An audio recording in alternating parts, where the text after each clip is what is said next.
তাও যে বাঁকা সিথা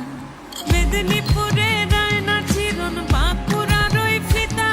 আর যতন করে বাঁধলি মাথা তাও যে বাঁকা সিথা